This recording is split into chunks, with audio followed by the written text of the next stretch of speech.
At ayan, narinig ko nga pala dyan na umuulan na. Sobrang lakas talaga ng ulan. Nandito na nga pala kami sa may mga flower. Itong mga plastic na flower. Parang kaibigan mo lang yung plastic siya. Ang gaganda.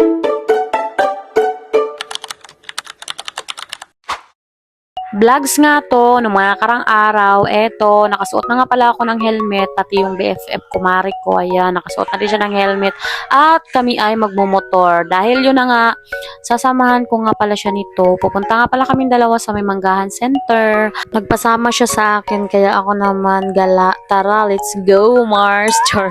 At ayun na nga, tamang video-video nga lang pala ako dito sa likod, dahil yun na nga, vlogger tayo, hindi tayo pwedeng hindi mag-video, char lang, kahit sobrang tamad ko mag-edit, nagbibideo pa rin talaga. Hindi ako tamad mag-video, tamad lang talaga ako mag-edit. Sa katamaran ko nga mag-edit, halos umaabot na ng buwan, hindi ko pa na-edit yung mga video ko. Kaya ngayon, bukas at kailanman, kailangan ko lang magsipag mag-edit, char.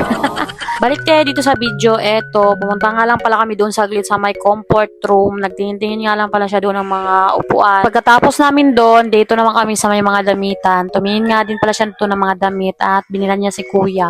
At ayun na nga, pagkatapos nga namin doon sa may damitan, pumunta na nga din pala kami dito sa may mga pangkulay ng buhok. Bumili nga lang din pala siya dito ng pangkulay ng buhok. Pagkatapos nga pala namin doon sa may mga pangkulay ng buhok, dito naman kami sa may mga uniform. Dito nga pala ako pumunta, pero siya nag-ikot-ikot pa siya doon, tingin nga siya doon. Tumingin lang din naman ako dito. Tiningnan ko lang din naman yung mga price ng mga uniform dito. At ang mumura ng mga uniform nila dito, ha. Pagkatapos nga pala namin magtingin-tingin doon, eto, naglakad-lakad na nga pala kami dito.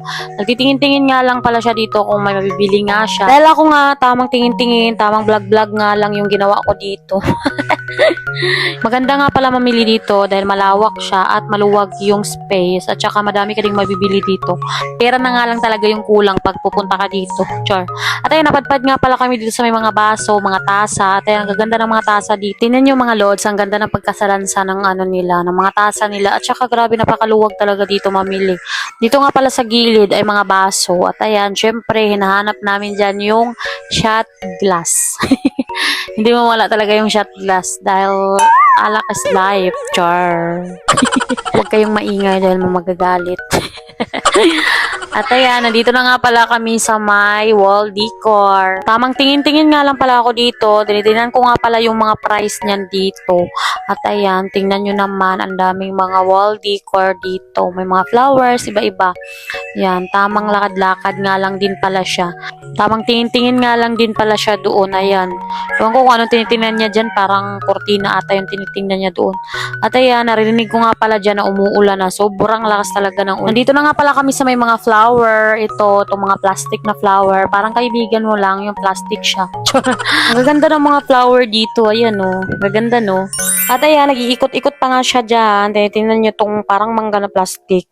At ayan, lumapit siya doon sa may mga plastic na mga decor nga. At ako lang dito. Tamang video-video lang. At ayan, pagkatapos nga pala namin doon sa may mga plastic decor, pumunta na nga din pala kami dito sa may mga underwear. Tinitingnan niya nga pala ng boxer panty si Berry dyan. Nititingin-tingin lang siya. At ako naman dito ay nagpaikot-ikot lang ako dito. Tamang video-video nga lang talaga ako. At ayan, di pa nga pala siya tapos magtitingin-tingin. At ako dito, ayan, tamang pa-cute lang dito sa camera. Pagkatapos nga pala namin doon sa may mga underwear, nandito na nga pala kami sa may mga tumbler, mga pitchel. Ayan, grabe, napakalawak talaga dito. At tinignan ko nga pala tong tumbler na to, nakyutan lang ako. Ayan, napaka-cute at saka napakadaming bilihin dito. Pera na lang talaga yung kulang. At ayan, tumitingin nga pala siya dito ng mga balde. At ayan, tinignan niya lang. At ayan, tumingin din siya dito ng ng hanger. Tinignan niya lang din. At pagkatapos nga pala namin doon, nandito na nga pala kami sa may mga sangkalan at mga kutsilyo. Nagtitingin-tingin nga lang din pala siya dito. Tamang tingin-tingin nga lang pala kami dito. At pagkatapos nga pala namin doon, pumunta na nga pala kami dito sa may counter. Dahil yun na nga, magbabayad na nga siya sa mga binili niya. Pero yung binili niya, t-shirt lang ata yun at saka yung nakalimutan ko na yung iba, basta yun na yun. At pagkatapos namin doon sa may Manggahan Center sa loob, nandito na kami sa may labas, sa may palengke na nga pala to. Bumili nga pala siya dito sa may palengke ng 1 kilong puso ng saging. At yan na natapos sa aking vlog. See you on my next vlog. Bye!